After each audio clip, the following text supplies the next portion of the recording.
యేసు ప్రభుల వారు శరీరధారైన దినాల్లో ఆయన ఒక గ్రామానికి పోతుంటే మరి 10 మంది కుష్ఠరోగులు ఎదురై ప్రభువైన యేసు క్రీస్తు మమ్మలను కరుణించుమని కేక వేశారు. దూరం నిలబడి కేక వేశారు. అప్పుడు ఆయన అంటాడు, వారిని చూసి మీరే వెళ్ళి యాజకుని కనపరుచుకోండి అంటాడు.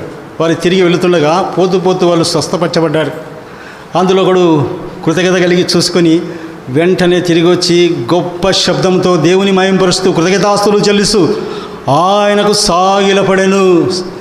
బైబిల్ గ్రంథంలో ఎక్కడైనా సాగిలపడుట అంటే ఆరాధనకు గుర్తుగా ఉంటుంది. ఆ విధంగా సాగిలపడిన వాడుగా అంటున్నాడు. వాడు సమరయుడు, అన్యుడు. ఈ దినాల్లో అన్యులు రక్షించబడి దేవుని ఎంతగానో ఆరాధిస్తున్నారు. బ్రదర్, మేము 40 సంవత్సరాలు మేము పుట్టుకతో క్రైస్తవం బ్రదర్ అంటారు, కానీ ఆరాధన చేయరు. అన్యులు ఆరాధన చేస్తున్నారు రక్షించబడి. ప్రేమైన వాళ్ళరా, ఆ విధంగా స్వస్థపరచబడ్డారు. ఆ యొక్క కృతజ్ఞత వైఖరి కలిగి ఆ దేవుని గొప్ప శబ్దముతో వచ్చి మహిమపరుస్తూ కృతజ్ఞతాస్తుతులు చెల్లిస్తూ ఈ విధంగా సాగిలపడిన వ్యక్తి, ఆ వ్యక్తి యొక్క జాబితాలో నీవంటే అంతకన్నా ధన్యకరమైన విషయం ఉండదేమో.